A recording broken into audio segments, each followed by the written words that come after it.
GST के बारे में कुछ भी नहीं पता तो इस वीडियो के अंदर हम आपको जीएसटी के बारे में भी बता देंगे और टैली में हम इसको किस तरीके से उपयोग करेंगे उसके बारे में भी हम यहाँ पे आपसे डिस्कशन करने वाले हैं।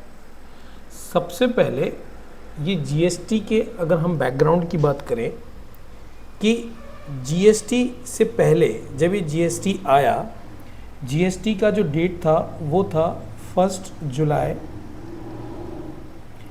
2017 के अंदर आपके जीएसटी 29 मार्च 2017 को पार्लियामेंट में पास हुआ और ये इफ़ेक्ट में जो आया उसकी डेट थी 1 जुलाई 2017 के अंदर। अब यहाँ पे सबसे पहले बात आती है कि जीएसटी की फुल फॉर्म क्या होती है। तो यहाँ पे हम जीएसटी की फुल फॉर्म आपको बताते हैं। जीएसटी की फुल फॉर्म होती है goods and services. Goods and services मतलब एक ऐसा टैक्स जो हिंदी में बात करें माल के ऊपर और सेवाओं के ऊपर लगता है।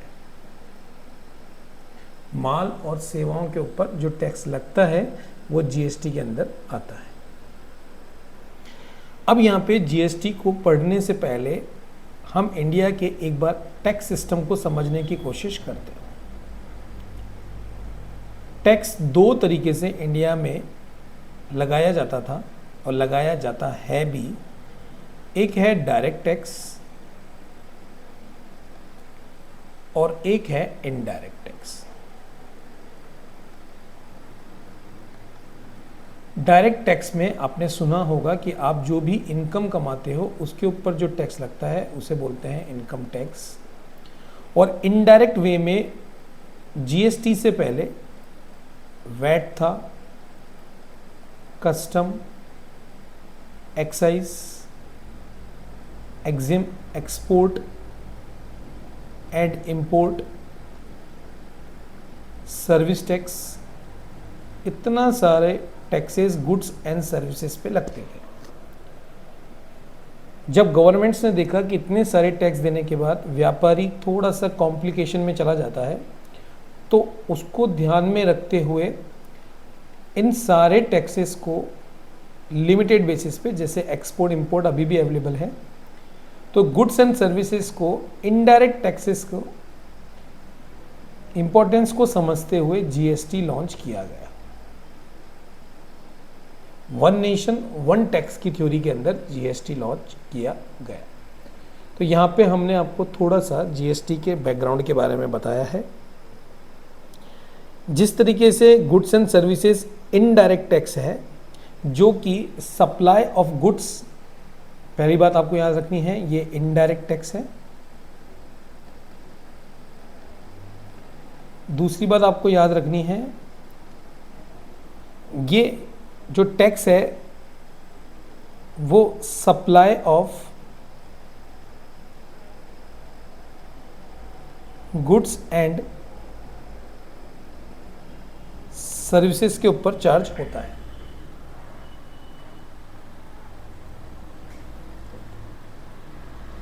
अब यहाँ पे एक बात ये आती है कि ये जीएसटी हमने इसका बैकग्राउंड को हमने समझ लिया है।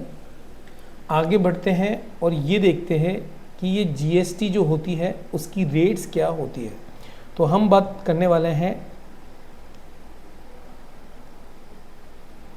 Types of GST. अगर हम जीएसटी की टाइप को क्लासिफाइड करें तो फर्स्ट टाइप है आपके सामने सीजीएसटी, दूसरा है आपके पास एसजीएसटी, तीसरा है आईजीएसटी और चौथा है आपके पास यूटीजीएसटी। इस तरीके से इसकी टाइप ऑफ जीएसटी होती है। सीजीएसटी की हम बात करें तो इसे बोलते हैं सेंट्रल जीएसटी।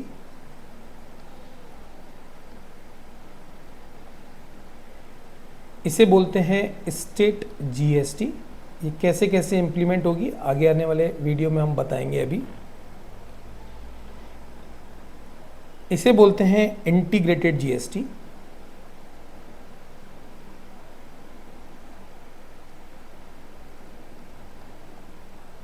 और इसे बोलते हैं union territory. Union territory GST. ये 4 टाइप की जीएसटी जो है वो उपयोग में की जाती है।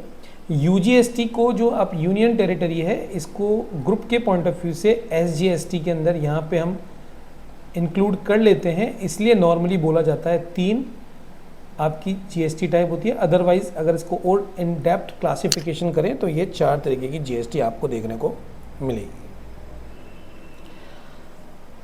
यहाँ जब जीएसटी की बात हो रही है तो नाम से आपको पता लग रहा है सेंट्रल की बात हो रही है, मतलब ये जो टैक्स है उसमें जो पार्ट रहेगा गुड्स एंड सप्लाइड के ऊपर जो टैक्स लगेगा उसका एट्रीब्यूबल सेंट्रल का रहेगा, यहाँ पे स्टेट का रहेगा और यहाँ पे इन दोनों का एक साथ रहेगा, इसलिए इसको इंटीग्रेटेड वर्ड बोला गया है। और अगर किसी भी तरह की यूनियन टेरिटरी के अंदर आपका गुड्स सप्लाई हुआ है तो फिर आप यहाँ पे यूजीएसटी की बात करने वाले हैं। अगर हम बात करें कि अगर आपका कोई भी सप्लाई यूनियन टेरिटरी में जाता है, जो कि 5 है इंडिया के अंदर, जिन यूनियन टेरिटरी की हम बात कर रहे हैं इंडिया के अंदर, सबसे पहला आपका हो गया चंडीगढ़। तो जीएसटी के अंदर चंडीगढ़, लक्षद्वीप, दमन and Diu,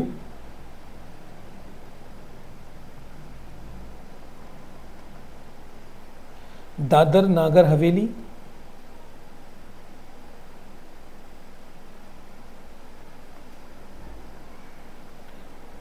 Andaman and Nicobar, Andaman and Nicobar. ये जो आपकी यूनियन टेरिटरी है, अगर इसके अंदर कोई भी गुड सप्लाई किया जाता है तो वहाँ पे हम यूटीजीएसटी का उपयोग कर लेते हैं।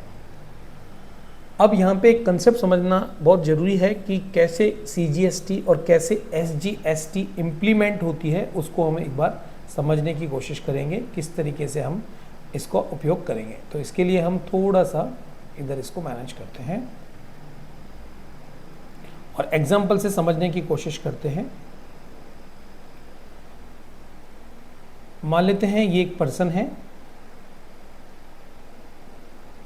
मिस्टर राम, जिनका जो बिजनेस है वो हमारे जयपुर के अंदर एस्टैब्लिश है, मतलब कि राजस्थान के अंदर, और इनका काम है फर्नीचर बेचने का। फर्नीचर को ये बेचते हैं। इनकी जो फर्म है वो रजिस्टर्ड है जयपुर राजस्थान के अंदर।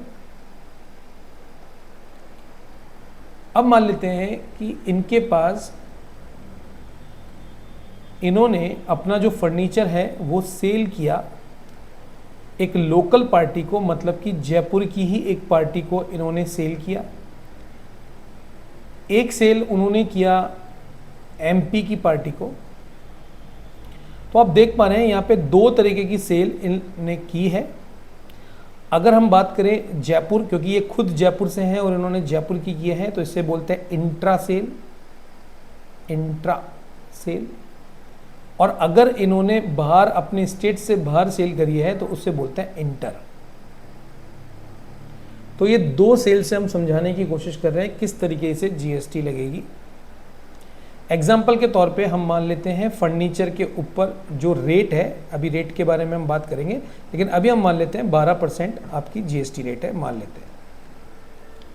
रेट जो होती है वो जीएसटी एक्ट के अंदर डिफरेंट आर्टिकल पे अलग अलग होती है। जब आप HSN नंबर लेते हैं उसके अकॉर्डिंग ही ये रेट एप्लीकेबल होती है आपके आर्टिकल के ऊपर, लेकिन हमारे एग्जाम्पल के तौर पर हमने 12% का एक एग्जाम्पल लिया है। इसको आप इस तरीके से समझ सकते हैं कि मान लेते हैं कि राम ने अपना 1000 रुपीज़ का फर्नीचर, जिसके अंदर इन्होंने अपना मार्जिन ऐड कर लिया, कॉस्टिंग पे हम नहीं जा रहे, इन्होंने इस जयपुर के जो भी इनका कस्टमर है उसको बेचा 12% जीएसटी के साथ। तो अगर हम इसकी कैलकुलेशन पे जाएं तो 1,000 रुपये की माल मटेरियल और जो जीएसटी एप्लीकेबल की है, इन्होंने 12% की जीएसटी की है, इसका मतलब 1200 रुपये और एड ऑन हो गया। तो सामने वाले कस्टमर को इन्होंने फर्नीचर किया 11,200। 1,000 रुपये इनकी कॉस्टिंग है, उसके ऊपर इन्होंने जीएसटी लगाई है। अब ये जो जीएसटी लगाई है वो, क्योंकि ये खुद भी जयपुर के हैं और जो इनका कस्टमर है वो भी जयपुर का है, तो ये जो 1200 रुपये है इसके ऊपर जीएसटी कैसे लगेगी पहले उसको समझते हैं। यहाँ पे 2 तरीके की जीएसटी लगेगी, क्योंकि ये सेम स्टेट के हैं। तो यहाँ पे एक इम्प्लीमेंट होगी सीजीएसटी और एक इम्प्लीमेंट होगी एसजीएसटी। सीजीएसटी एंड एसजीएसटी 6% इसको जाएगा, 6% इसको जाएगा, मतलब कि 600 रुपये ये जाएगा और 600 रुपये ये जाएगा। इस तरीके से 1200 रुपये डिस्ट्रीब्यूट हो जाएंगे सेंट्रल एंड स्टेट के बीच में। वहीं अगर हम उदाहरण देखें कि अगर मिस्टर राम एमपी के किसी व्यापारी को अपना माल बेचते हैं सेम 1000 रुपीज़ के साथ, तो क्या ट्रीटमेंट होगा। 1000 में जो जीएसटी लगेगी वो सेम 12% लग रही है, मतलब कि 1200, तो टोटल हो गया 11,200। तो ये जो 1200 है, इस 1200 में 2 जीएसटी नहीं बनेगी, केवल एक ही जीएसटी एप्लीकेबल हो जाएगी, आईजीएसटी, जो कि 12% रहेगी, मतलब कि 1200 रुपये रहेगी। बाद में दोनों स्टेट गवर्नमेंट्स अपने हिसाब से इसको 6% पे इम्प्लीमेंट कर देगी, लेकिन अल्टीमेटली जब इंटर स्टेट होगी तो केवल आईजीएसटी इम्प्लीमेंट होगी, और जब स्टेट टू स्टेट जाएगा तो आपके पास 2 तरीके की जीएसटी इम्प्लीमेंट होगी, एक होगा सीजीएसटी और एक होगा एसजीएसटी।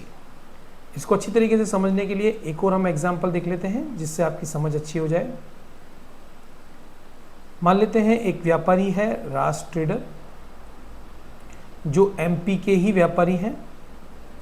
इन्होंने गुड्स परचेज किया है एमपी के ही कृष्णा ट्रेडर से। इन्होंने माल 10,000 रुपये का खरीदा है और मान लेते हैं जीएसटी जो एप्लीकेबल हो रही है वो हो रही है 12%। तो आप समझ गए होंगे ये जो परचेज हो रही है ये हो रही है इंट्रा, और इंट्रा होने के कारण एप्लीकेबल होगा सीजीएसटी एंड एसजीएसटी। परचेज के लिए कभी कभार हम इनपुट वर्ड यूज़ कर लेते हैं, input CGST and input CGST SGST, और सेल के लिए हम वर्ड यूज़ कर लेते हैं आउटपुट। तो इसमें आपको किसी भी तरह का कन्फ्यूजन नहीं होना है, जब भी आप सेल्स करेंगे तो आउटपुट वर्ड यूज़ कर सकते हैं। तो यहाँ पे आपकी देख रहे हैं एमपी और एमपी का है तो इंट्रा है। मान लेते हैं ये ही राज जो एमपी के हैं वो जयपुर में, मतलब कि राजस्थान में से कुछ खरीदते हैं, तो उस कंडीशन में ये इंटर परचेज हो जाती है, और इंटर परचेज होने के कारण एप्लीकेबल हो जाएगा सीजीएसटी और एसजीएसटी 6% से।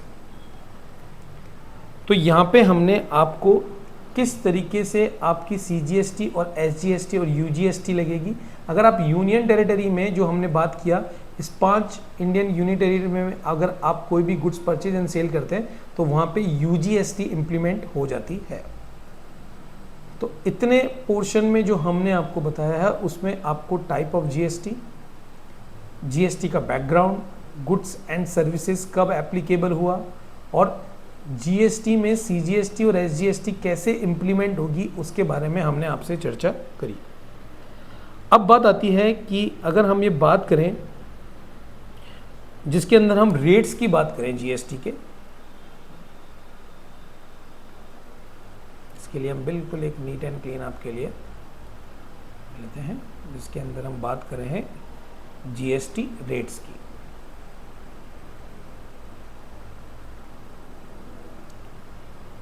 इन इंडिया की अगर हम बात करें तो अगर हम इसको पढ़ने के पॉइंट ऑफ व्यू से देखें तो इसको 2 पार्ट में आप डिवाइड कर सकते हैं। जीएसटी के अंदर अगर हम गुड्स की बात करें तो 7 स्पेसिफिक रेट्स एप्लीकेबल हो जाती है। जो अंडर द शेड्यूल्स जीएसटी के बुकलेट में मेंशन है। शेड्यूल हम अगर 1 की बात करते हैं तो उसमें कुछ नील रेटेड के आर्टिकल्स हैं। शेड्यूल 2 की अगर हम बात करते हैं तो 0.25% भी आपको जीएसटी देखने को मिलेगी। शेड्यूल अगर हम 3 की बात करते हैं तो 3% गुड्स के ऊपर एप्लीकेबल हो जाती है। शेड्यूल अगर हम 4 की बात करें तो 5% आपको देखने को मिलेगी। शेड्यूल 5 में 12% आपको देखने की मिलेगी। 6 शेड्यूल के अंदर आप 18% देखने को मिलेगी और 7 के अंदर आपकी 28% भी गुड्स की रेट्स आपको जीएसटी शेड्यूल के अंदर देखने को मिलेगी गुड्स के ऊपर। तो नॉर्मली जब हम ये बात बार बार कर रहे हैं कि शेड्यूल तो इस शेड्यूल का जो कॉम्बिनेशंस होता है उस शेड्यूल्स के अंदर पूरे स्पेसिफिक गुड्स के बारे में इंफॉर्मेशन होती है, जिसमें चैप्टर, हेडिंग, सब हेडिंग, टैरिफ, इन सब की डिटेलिंग आपको वहाँ पे मिलता है। और हर एक गुड्स का अपना यह बात बहुत ध्यान से आप समझ लीजिएगा, अपने गुड्स का एक HSN harmonised standard number mention होता है, जिसके अंदर डिस्क्रिप्शन ऑफ गुड्स और यूनिक डिस्क्रिप्शन ऑफ गुड्स लिखा होता है, जिसमें हर एक गुड्स के बेनिफिट्स लिखे होते हैं। तो आप जिसका भी बिजनेस करते हैं उस बिजनेस के अकॉर्डिंग, जो भी आप बिजनेस कर रहे हैं उसके अकॉर्डिंग कौन कौन सा स्पेसिफिकेशन है और उसका क्या HSN नंबर है, ये यहाँ पे आप जाके देख सकते हैं। वहीं अगर हम बात करें सर्विसेज की, तो सर्विसेज में हमें 5 रेट्स देखने को मिलती है। नील रेटेड, अगर आपने कोई भी सर्विसेज दे रहे हैं या ले रहे हैं, 5%, 12%, 18% और 28% ये रेट आपको देखने को मिलती है। इसके लिए भी आप अकॉर्डिंग टू शेड्यूल ये देख सकते हैं कि आपके गुड्स के ऊपर किस तरीके की रेट्स एप्लीकेबल हो रही है, उसको आप जाके यहाँ पे देख सकते हैं। तो अगर हम बात करें कि हमने जो डिस्कशन आपसे किया उसमें हम इस तरीके से देख सकते हैं कि हमारी जीएसटी के अंदर हमने जीएसटी क्या होती है उसके बारे में देख लिया। उसके बारे में हमने टाइप्स ऑफ जीएसटी के बारे में हमने इस वीडियो में कवर कर लिया। एप्लीकेबिलिटी कैसे होगी, मतलब कि स्टेट वाइज और इंट्रा स्टेट में कैप से कैसे एप्लीकेबल होगी, वो हमने बात कर लिया। यूटीजीएसटी क्या होती है उसके बारे में हमने बात कर लिया। तो टैली में जब हम जीएसटी इम्प्लीमेंट करते हैं और किस तरीके से हम इस रेट्स को गुड्स के साथ इम्प्लीमेंट करेंगे, उन सब की चर्चा करने वाले हैं हम नेक्स्ट जीएसटी के लेक्चर में। ये जो जीएसटी का लेक्चर है ये केवल और केवल इंट्रोडक्शंस पार्ट है, जिसमें आपको जीएसटी की भूमिका समझ में आ जाए कि किस तरीके से जीएसटी एप्लीकेबल होगी। तो यहाँ पे हमने आपको इस पूरे वीडियो में आपको जीएसटी के बारे में हमने आपको बताया है, जिससे कि जब हम कॉन्फ़िगर करें टैली के अंदर जीएसटी, तब आपके लिए जीएसटी टोटल नई ना रहे, आपको पूरा का पूरा इसका बैकग्राउंड पता रहे। तो आप हमेशा याद रखिए जीएसटी के अंदर इस तरीके के टाइप्स चलते हैं और किस तरीके से एप्लीकेबिलिटी होती है वो हमने इस एग्जाम्पल के तौर पर आपको समझा दिया। यूटीजीएसटी क्या है इसके बारे में हमने यहाँ पे डिस्कशन कर लिया, और उसके बाद कौन कौन सी रेट्स एप्लीकेबल होती है जिसको हम गुड्स के लिए HSN और सर्विस के लिए SAC में जाके हम ये देख सकते हैं कि हमारी जो सर्विस है या गुड्स है वो कौन सी रेट्स के अंदर आती है। तो उम्मीद करते हैं कि इस वाले सेशंस के अंदर, जिसके लिए हमने वाइट बोर्ड का उपयोग करके आपको डिटेलिंग दी है, जो आपको अच्छी तरीके से समझ में आ जाएगी। तो हमारी इस टैली की सीरीज़ को कंटिन्यू देखते रहिए। टैली प्राइम 5 में हम आपको अपडेटेड और इन डेप्थ टेक नॉलेज देने वाले हैं, इसलिए अपने मित्रों के साथ और जो अकाउंटिंग सीखना चाहते हैं वो उनके साथ भी ये शेयर करें, जिससे कि उनको लाभ मिल सके। आरओ कंप्यूटर क्लासेस में आज के लेक्चर में इतना ही। मिलते हैं नेक्स्ट लेक्चर के साथ। Bye bye, thank you.